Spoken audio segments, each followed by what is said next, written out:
Jumpa lagi Jagat Ribut TV.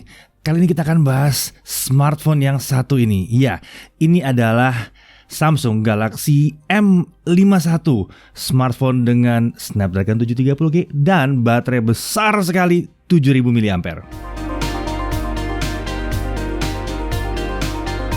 Oke, selalu ada yang butuh smartphone dengan baterai besar. Jadi nggak usah main mendang-mending nih di sini nih ya. Akan banyak yang butuh ini, Masalahnya, pertama gini, smartphone dengan baterai besar dan irit baterainya tentunya ya, itu umumnya pakai SoC atau prosesor yang tidak begitu kencang. Biasanya emang cuma fokus ke baterai dan ke SoC yang dicariin yang irit daya aja gitu. Ya sekalian mungkin lebih ekonomis juga ya. Tapi jadinya makainya nggak begitu asik gitu ya. Nah, kemudian yang berikutnya, smartphone dengan baterai besar tapi pakai SoC yang flagship, prosesor yang flagship, ada tuh baterai 6000 ya. Itu enak dipakai, tapi jadinya nggak irit-irit banget. Ya karena settingannya memang buat gaming mungkin, jadi lebih boros di situnya. Ya, jadi balance-nya agak aneh. Yang dicari itu sebetulnya yang di tengah-tengah, ya nggak? Banyak yang nyari yang tengah-tengahnya gitu. Bisa nggak sih ada smartphone dengan baterai yang besar, tapi SoC atau prosesornya itu ada di kelas menengah atas? Ya, dimana performanya udah cukup baik, bahkan buat gaming sekalipun, tapi nggak boros. Itu yang penting ya, irit banget. Nah, nyari yang apa seperti itu emang susah, tapi kali ini Samsung sepertinya ada di jalan yang benar dengan perpaduan SoC Snapdragon 730G dan baterai 7000 mAh. Ini perpaduan yang susah dicari loh ya. Bicara soal susah dicari, saya sih berharap yang satu ini yang tadi saya pakai itu ya pas pembukaan itu nggak susah ditemukan di Indonesia. Ini apa? Ini adalah masker Airism dari Uniqlo. Kabarnya nih ya, nih masker sempat bikin antrian di Jepang waktu dia peluncuran. Gila ya, peluncuran masker sampai ngantri. Ya, masker yang satu ini datang dengan packaging yang seperti ini. Isinya satu pack ini isinya tiga masker ya. Dan packagingnya ringan gini karena emang maskernya juga ringan. Jadi ringkas banget ya. Jadi mau diselipin dalam tas juga ringkas. Dan packagingnya datang dengan resealable pack. Jadi kalau udah dirobek masih bisa dibuka lagi karena ada klipnya di sini. By the way, apa sih spesialnya yang satu ini kok sampai diantriin tadi itu ya? Kalau buat saya sih ya ini yang pertama, rasa nyaman. Nah, bahannya ini adalah bahan yang sama dengan kaos dalam Airism dari Uniqlo. Ringan, lembut, gini. Nah, seperti yang saya pakai di dalam ini, kalau saya tarik itu bisa sampai dalam. Nah, ini bisa jadi kayak masker gitu. Jadi kayak kaos dalam sih memang bahannya. Comfort banget ya. Saya merasa kalau dia dipakai buat traveling belasan jam ya, kaos dalamnya ya gitu ya. Di dalam pesawat tuh pasti nyaman banget. Nah, bahan ini yang dipakai untuk membuat si masker ini. Jadi nggak pengap, nyaman buat beragam kegiatan. Apalagi sekarang kan kita harus sering-sering pakai masker nih sekarang ya. Dan yang kedua adalah rasa aman. Ya, masker ini punya 3 lapisan. Ini sesuai dengan rekomendasi dari WHO, di mana harus ada 3 lapis untuk masker ini. Dan di bagian tengah itu ada nano filter. Nah, teknologi ini membuat si masker Airism ini memiliki nilai BFE. Apalagi BFE, Bacterial Filtration Efficiency. Jadi kemampuan untuk memfilter bakteri sampai 99%. Dia bisa nyaring bakteri dan partikel sampai 99%. Jadi emang bawa rasa aman gitu ya. Kemudian yang ketiga, dia datang dengan fitting yang pas. Bukan berarti dibuatin spesial buat saya, enggak, tapi memang dia ini ada 3 ukuran. Jadi saya bisa pilih pakai yang besar mungkin ya, terus anak saya ada yang pakai yang kecil. Nah, fitting aja, ngepas aja gitu. Lalu ada pilihan warna ya, ada warna putih dan ada warna hitam. Dan yang paling penting adalah masker ini bisa dicuci. Ya, memang dirancang untuk bisa dicuci, jadi bisa dipakai ulang lagi. Oh ya, sebelum terpadu nanya harganya, harga masker ini untuk satu pak isi 3 adalah Rp149.000. Masker ini udah tersedia di toko-toko Uniqlo di Indonesia ya. Melihat keunggulannya sih worth it lah. Ini kan dia pembuat pakaian yang mengutamakan kenyamanan. Jadi maskernya juga dibuat senyaman mungkin. Nah, bicara soal kenyamanan, smartphone yang kita bahas ini juga harusnya memberikan rasa kenyamanan ke penggunanya. Kenapa? Karena penggunanya nggak perlu sering-sering ngecas baterai. Nggak usah pusing-pusing karena ya baterainya gede banget. Oke, mari kita mulai bahas dari paket penjualannya dulu. Oke, jadi ini paket penjualannya. Samsung Galaxy yang seri ini tuh ya, seri M, itu emang biasanya minimalis ya. Ya, dikit isinya emang ya. Cuma ada smartphone, charger 25 watt, kabel Type-C to Type-C, tapi ini charger 25 watt ya. Lalu ada SIM ejector, manual dan garansi. Udah itu aja, nggak ada yang lain-lain. Casing segala macam nggak ada. Oke, sekarang mari kita lihat desainnya. Ya, jadi ini Samsung Galaxy M51. Ini yang versi warna putih ya. Ada dua pilihan, ada warna hitam, ada warna putih. Dan ini untuk ukurannya adalah 163,9 kali 76,3 kali 9,5 mm ketebalannya. Jadi memang agak tebal, tapi nggak tebal-tebal banget untuk baterai yang 7000 mAh. Untuk bobotnya di 213 gram, cukup wajar mengingat baterainya besar. Kemudian kita lihat di sisinya sebelah kiri, ini ada satu SIM tray. Ini adalah SIM tray non-hybrid dengan 3 slot di dalamnya ya, 2 buat SIM card, 1 untuk micro SD. Lalu di sisi sebelah kanan kita lihat ini tombol power yang dilengkapi dengan sidik jari di sini. Jadi fingerprintnya di sini. Kemudian ini tombol volume. Ini saya paling suka nih sebenarnya tombol power kayak begini. Jadi ngidupin langsung sekalian ngecek fingerprint gitu ya. Nah, oke. Di bagian bawah kita bisa lihat ini sebelah kiri adalah jack 3,5 mili. Lalu yang di tengah ini adalah USB Type-C. Ini adalah USB 2.0. USB ini support wired power share untuk ngecas ke HP lain. Lalu ini ada mikrofon dan ini ada speaker utamanya. Ya, speaker cuma ada satu memang ya. Oke, kita mengarah ke belakang. Sekarang ini kelihatan banget ini ada kameranya. Mungkin kita bahas kameranya sebentar. Oke, si kameranya ini dari atas secara berurutan ini harusnya adalah 5 megapiksel depth sensor, kemudian 64 megapiksel wide autofocus di sini. Kemudian ini 12 megapiksel ultra wide. Lalu di sebelah kanannya ini adalah makro ya, 5 megapiksel dan ya ini adalah tentunya sebuah flash. Oke, lalu kita beralih ke depan. Ini adalah sebuah layar Full HD Plus ini ya, 6,7 inci Super AMOLED Plus. Jadi emang sedikit lebih tipis. Ini mirip kayak seri A71 ya, Super AMOLED Plus dengan kamera depan 32 megapiksel di sini. Dengan catatan ya, ini kamera ini dengan kamera yang utamanya ini itu dua-duanya bisa merekam sampai dengan 4K 30 fps. Sayangnya emang nggak ada pilihan untuk 60 fps. Oke, kemudian untuk spesifikasi internalnya, SoC-nya Snapdragon 730G udah dibahas tadi ya, bukan 730, 730G ya. RAM 8GB dengan internal storage ada di 128GB. Dan ini masih bisa kalian tambah dengan micro SD tentunya ya, dibantu dengan micro SD sampai dengan 512GB. Tidak ada pilihan yang lain, hanya ada satu opsi doang, 8GB 128GB. Lalu kemudian untuk baterai, ya seperti dibahas dari awal, ini adalah smartphone dengan baterai 7000 mAh, gede banget. Chargernya 25 watt. Ini mirip banget dengan yang di S20 dan Note 20. Jadi harusnya ini akan bisa membantu dia ngecharge lebih cepat baterai yang super besar itu. Kemudian untuk konektivitas yang secara wireless, ya seluler dia pakai 4G LTE, ya seperti biasa seri 730, 732, 730G itu semuanya memang baru sampai ke 4G LTE, belum ada 5G ya. Kemudian untuk WiFi, dia WiFi AC 5 GHz di sini, menyenangkan sekali udah sampai AC ya. Lalu Bluetooth udah versi 5.0. Nah, kita langsung uji aja ya, langsung ke benchmark gimana. Kita mulai dengan Antutu. Antutu yang satu yang baru ini ya. Hasilnya menarik karena skornya ini bisa lumayan dekat dengan Snapdragon 732G yang pernah kami uji. Ya, jadi skornya lumayan tinggi ya. Karena memang itu kedua chipset itu mirip ya sebenarnya. Kemudian Geekbench 5 skornya juga tergolong tinggi untuk 730G. Lalu di FX Bench kita juga masih bisa lihat bahwa dia ternyata cukup mumpuni lah kalau mau dia gaming ya.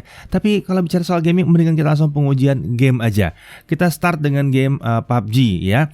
Sayangnya emang defaultnya hanya Smooth Ultra ya, tapi kita bisa unlock pakai GFX Tool jadi Smooth Extreme ya. Dan dalam kondisi Smooth Extreme kita dapat frame rate 58 sampai 60 fps. Ya, kencang sebetulnya. Jadi hanya perlu di-unlock aja ya. Kemudian kita beralih ke Honkai Impact 3. Setting di high 60 fps, all effect off. Scene ringan kita dapat 30-45 fps. Di scene berat Honkai Impact ini memang lumayan berat ya. Ada di sekitar 20-30 fps. Tapi ini hasil yang cukup oke sebenarnya karena average-nya masih lumayan tinggi. Lalu bagaimana dengan game yang lagi populer sekarang, Genshin Impact ya? Kita set di low defaultnya aja, ya bukan lowest, kita masih set di low, tapi FPS kita naikkan ke 60 supaya dia masih bisa agak lompat di atas 30, dan hasilnya kita dapat 30-40 FPS. Cukup menarik di mana 730G yang satu ini ternyata bisa jalan lumayan lancar ya. Ya, jadi Genshin Impact bisa dimainkan dengan cukup nyaman. Kalau misalnya kurang nyaman, turun ke lowest. Tapi low udah oke. Nah, sekarang kita masuk ke pengujian baterai. PUBG selama 30 menit itu turunnya cuma 4-5%. Biasanya HP lain tuh bisa 5-7%. Ini 4-5% kurang lebih. Beberapa kali kita coba ya. Kemudian Genshin Impact selama 1 jam dia hanya turun 15%. Sementara di smartphone lain kita udah pernah lihat bahwa 30 menit itu turun 15%. Ini 1 jam turun 15%. Sementara itu untuk nonton video dia bisa 35-37 jam. Ini rekor baru di Jagat Review ya. Dan ini terjadi dengan menggunakan Snapdragon 730G yang lumayan kenceng loh. Nah, lalu untuk charging bagaimana? Cukup mengembirakan hasilnya. Ingat ini baterai 7000 mAh. 7000 mAh. Jadi chargingnya memakan waktu 1 jam 55 menit. Cukup oke, karena biasanya charger-charger yang ini kan ngisinya sekitar 1 jam 10 menit, 1 jam 20 menit. Ya, kalau ini sekarang jadi 7000 mAh, jadi 1 jam 55 menit, ini oke, bagus untuk baterai sebesar ini. Nah, tentunya kalian juga pasti nanya juga bagaimana nih seri M, sinyal 4G-nya oke nggak gitu ya. Kami jajarin aja sama Note 20 Ultra, premium flagship. Kita jajar aja sebelah-sebelahan dan kita bisa lihat bahwa kemampuan penangkapan sinyalnya mirip banget dengan Note 20 Ultra. Ya memang kalau untuk penangkapan Wi-Fi di 5 GHz-nya dia belum bisa nyamain si flagship premium, tapi udah mirip banget kok sebetulnya. Jadi kita bisa bilang sinyal bukan masalah seharusnya. Lalu kita masuk ke NFC, ya tentunya NFC berfungsi dengan baik, kita bisa cek saldo, mau top up saldo itu bisa tanpa masalah. Dan kemudian buat yang nanya gimana dengan Netflix atau support Wi-Fi-nya gimana, ya Wi-Fi-nya L1 dan kita buka pakai Netflix langsung dan hasilnya adalah Full HD, nggak ada masalah, bisa high resolution. Sayangnya memang smartphone satu ini belum punya Wi-Fi sharing. Kayaknya sampai sekarang Samsung masih menyisakan Wi-Fi sharing ini buat kelas premiumnya. Tapi separate audio itu tetap ada ya. Jadi tetap masih bisa menggunakan yang namanya separate audio. Lalu always on display tentunya Super AMOLED. Jadi dia ada always on display-nya. Tapi entah kenapa mungkin karena ini seri M jadi dia tidak diberikan edge lighting. Biasanya kan ada edge lighting gitu ya buat notifikasi-notifikasi, ini nggak diberikan. Dan kemudian untuk sensor ini lengkap, accelerometer, gyro, proximity, light sensor ini lengkap sih, lengkap banget. Nah untuk pengujian kamera, mari kita coba di luar aja yuk. Ya, jadi ini adalah kameranya Samsung Galaxy M51 ya. Ini kamera selfie atau kamera depannya ya. Jadi kalian bisa dengar sendiri apakah suaranya oke atau enggak. Ya mohon maaf kalau ada keramaian di luar sana karena ini memang saya tidak pakai mikrofon tambahan. Ini saya pakai mikrofon bawaannya aja. Sekarang mari coba kita bawa jalan. Kayak gimana jalannya? Kurang lebih seperti ini ya. Kalau sambil kayak mau vlogging gitu ya. Ya kurang lebih seperti ini. Sambil jalan gitu. Ya gimana? Lumayan oke? Yang jelas harusnya suara sih oke banget ya. Salah satu tantangannya lagi adalah menghadapi backlight. Oke, kita pakai yang gila aja backlightnya. Pakai matahari aja gimana? Ya kurang lebih seperti ini jadinya ya. Kalau saya langsung, nah gitu. Nah, ini tengah siang bolong jadi terang banget di atas. Kurang lebih seperti itu. Ya, kalian tentukan sendiri kira-kira oke atau enggak dia handle backlight seperti itu. Ya, jadi stabilizernya dalam kondisi normal seperti ini. Ini kamera biasanya dia, kamera wide-nya aja. Kurang lebih seperti ini ya. Ini adalah lensa ultra wide ya, kamera ultra wide-nya dengan stabilizer tentunya. Ya, jadinya kurang lebih seperti ini. Nah, sekarang saya pakai super steady-nya ya. Ini saya jalan sedikit lebih kasar. Kurang lebih seperti ini hasilnya kalau pakai super steady. Iya. Stabil, stabil, stabil. Nah, yang berikutnya lagi yang menarik adalah mungkin mode Pro-nya. Ya, biasanya seri A tuh mode Pro-nya basic banget ya. Tapi ini seri A mode Pro-nya, wow, lengkap. Speed-nya ada, ya. Terus, ini speed, sorry ini speed. Ini ISO, ya. Kita bisa set ISO-nya. ISO-nya bisa sampai 3200 di sini. Lalu speednya kita bisa dapat sampai 10 detik untuk speed, lumayan oke. Lalu kita bisa ada pengaturan untuk ini saturasi, highlight, shadow segala macam, kita bisa style sendiri. Kemudian ada apa lagi di sini? Autofocus kita bisa set, white balance tentunya kita bisa set juga ya. Mau lebih biru atau mau lebih ke kuningan gitu ya, lebih warm. Ya, jadi menarik sekali. Nah, dia juga punya namanya single take. Ya, kita coba single take kayak gimana. Sekali ya. Terus saya harus ganti-ganti nih.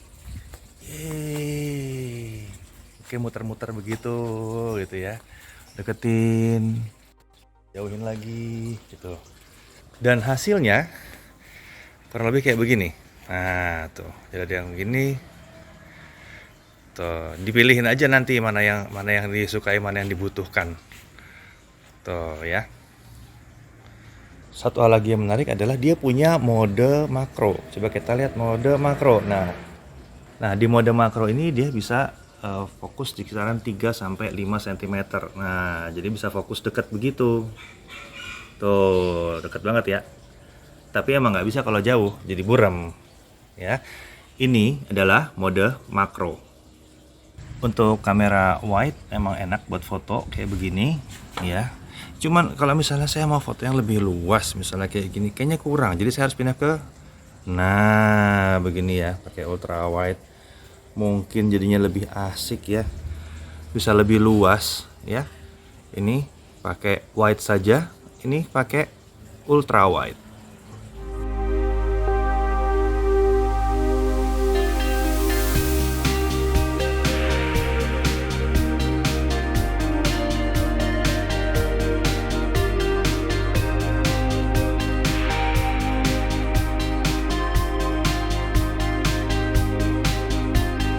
Oke, jadi gimana hasil kameranya? Lumayan oke kan? Ini tipikal Samsung banget sih, Samsung kelas seri A yang atas atau M yang atas. Tapi ini M paling atas kayaknya ya. Ya mirip-mirip kayak A70 series ya, A7071 gitu ya.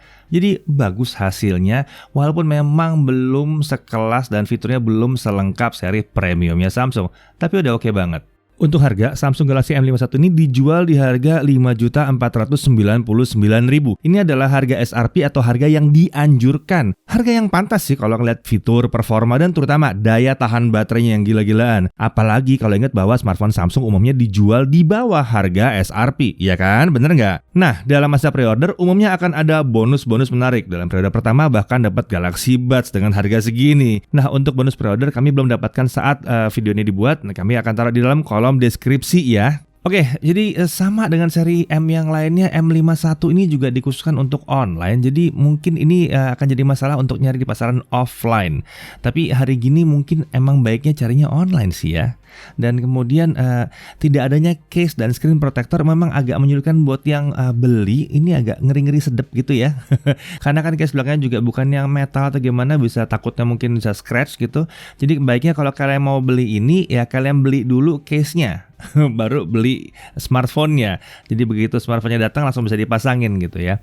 Dan kemudian untuk bodinya ya ini memang relatif besar dan berat walaupun masih di 200-an gram sebetulnya. Cuman mungkin akan ada beberapa yang kurang pas.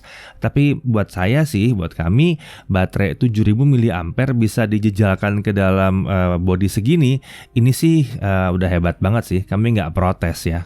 Yang disayangkan adalah pada saat kita coba ngetik haptic feedbacknya itu nggak senyaman kelas premium atau beberapa smartphone lain yang memang sudah memikirkan banget soal haptic feedbacknya. Kami berakhir dengan memilih untuk pakai suara, jadi tak tak tak tak tak gitu ya. Itu lebih enak karena sebetulnya responnya enak, cuman haptic feedbacknya aja ya, vibrate motornya aja yang nggak asik.